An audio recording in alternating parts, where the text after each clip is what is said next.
Welcome back to my YouTube channel.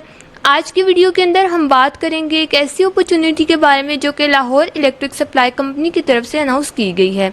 अब हम इस एडवर्टाइजमेंट का ओवरव्यू कर लेते हैं। लेस्को एक सरकारी इदारा है जो लाहौर और इसके गिरदो नवाम में बिजली फ्राहम करता है और इसमें हज़ारों मुलाजमीन काम करते हैं।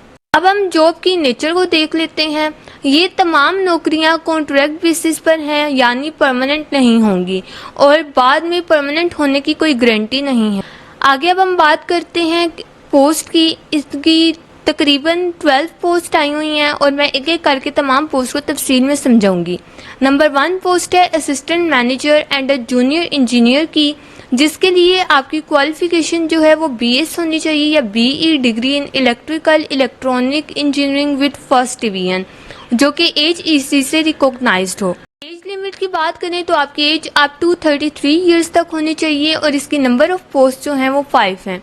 नेक्स्ट पोस्ट है असिस्टेंट मैनेजर की कस्टमर सर्विसेज की, जिसके लिए आपकी क्वालिफिकेशन MS होनी चाहिए in physics, stats, maths, economics, MCOM, MBA, MS in computer science, MS engineering, और ये भी जो यूनिवर्सिटी है वो HEC से रिकॉग्नाइज्ड हो और इसके लिए आपकी एज 33 ईयर्स से ऊपर होनी चाहिए। इसके लिए भी आपकी एज 33 से ऊपर होनी चाहिए। इसकी नंबर ऑफ वैकेंसीज 1 है। नेक्स्ट पोस्ट की बात करते हैं जो कि है लाइन सुपरिंटेंडेंट की, जिसके लिए आपकी मिनिमम क्वालिफिकेशन मैट्रिक होनी चाहिए और आपके पास इलेक्ट्रिकल टेक्नोलॉजी का डिप्लोमा होना चाहिए।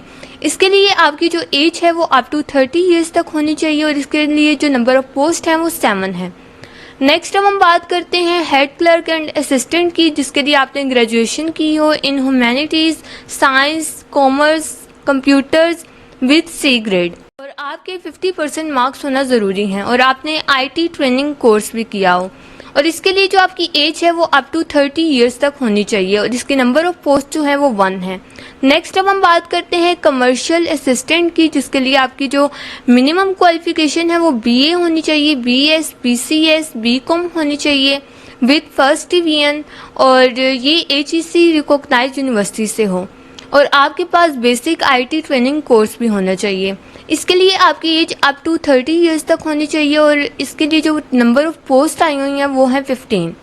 नेक्स्ट अब हम बात करते हैं अगली पोस्ट की, जो कि है लाइन सुपरिंटेंडेंट 2 की, जिसके लिए आपकी मिनिमम क्वालिफिकेशन मैट्रिक होनी चाहिए और आपके पास 3 ईयर डिप्लोमा होना चाहिए in electrical electronics. Age limit की बात करें तो आपकी एज अप टू 30 इयर्स तक होनी चाहिए और इसकी जो टोटल पोस्ट आई हुई हैं वो 7 है। नेक्स्ट अब हम बात करते हैं अपर डिवीजन क्लर्क की, सीनियर क्लर्क की, जिसके लिए आपकी qualification BA, BS, associate degree इनमें होनी चाहिए और इसके लिए जो आपकी एज है वो अप टू 30 इयर्स तक होनी चाहिए। नंबर ऑफ पोस्ट की बात करें तो 10 इनकी नंबर ऑफ पोस्ट है। नेक्स्ट अब हम बात करते हैं लोअर डिवीजन क्लर्क की एज अ जूनियर क्लर्क की, जिसके लिए आपकी क्वालिफिकेशन HSSC होनी चाहिए, आपने ICOM with at least second division और आपकी टाइपिंग स्पीड 40 वर्ड्स पर मिनट होनी चाहिए और इसके लिए जो आपकी एज है वो अप टू 30 इयर्स तक होनी चाहिए। नंबर ऑफ पोस्ट की बात करें तो 17 इसकी नंबर ऑफ पोस्ट हैं। नेक्स्ट अब हम बात करते हैं मीटर रीडर की, जिसके लिए आपकी जो क्वालिफिकेशन है वो HSSC होनी चाहिए इन आर्ट्स, कॉमर्स और साइंस, जो कि रिकॉग्नाइज्ड यूनिवर्सिटी से हो।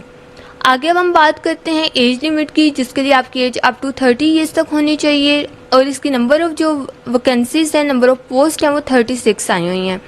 नेक्स्ट अब हम बात करते हैं ड्राइवर के लिए। ड्राइवर के लिए आपकी क्वालिफिकेशन मैट्रिक होनी चाहिए और आपके पास इसका लाइसेंस होना ज़रूरी है। एज लिमिट की बात करें तो आपकी एज 25 से 35 इयर्स तक होनी चाहिए और इसकी नंबर ऑफ पोस्ट जो हैं वो 18 आई हुई हैं। नेक्स्ट अब हम बात करते हैं बिल डिस्ट्रीब्यूटर की, जिसके लिए आपकी क्वालिफिकेशन मैट्रिक होनी चाहिए। इसके लिए आपकी एज अप टू 30 इयर्स तक होनी चाहिए और नंबर ऑफ पोस्ट 54 हैं इसकी। एज लिमिट की बात करें तो ज़्यादातर पोस्ट के लिए जो एज लिमिट है वो 30 इयर्स तक है और कुछ के लिए 33 इयर्स तक। हर किसी के लिए अलग अलग कोटा मौजूद है। नेक्स्ट अब हम बात करते हैं टेस्ट एंड सिलेक्शन की। OTS के ज़रिए आपका टेस्ट होगा, कम से कम 50% नंबर लेना ज़रूरी है। शॉर्ट लिस्टेड कैंडिडेट को ही कॉल की जाएगी। नेक्स्ट अब हम बात करते हैं सैलरी एंड बेनिफिट्स की। आपकी सैलरी मार्केट बेस्ड होगी, नो पेंशन और परमानेंट बेनिफिट्स आपको नहीं मिलेंगे। किसी एजेंट या सिफारिश पर आपने यकीन नहीं करना, सिलेक्शन मुकम्मल मेरिट पर होगी। अब हम आगे देखते हैं कि अप्लाई कैसे करना है। आपने OTS वेबसाइट पर जाएं, फॉर्म फिल करें, फीस अपनी पे करें एंड अपने डॉक्यूमेंट्स अपलोड करें। इसकी लास्ट डेट जो है वो 18 अगस्त 2026 है, तो जितना जल्दी हो सके आप अप्लाई करें। अगर आप इस जॉब के लिए एलिजिबल हैं तो फ़ौरन अप्लाई करें और अपने मुस्तकबिल को बेहतर बनाएं। तो इसी के साथ साथ अगर आपको किसी चीज़ में मुश्किल पेश आए तो आप मेरे से कमेंट करके पूछ सकते हैं। मुझे दीजिए इजाज़त। अल्लाह हाफिज़।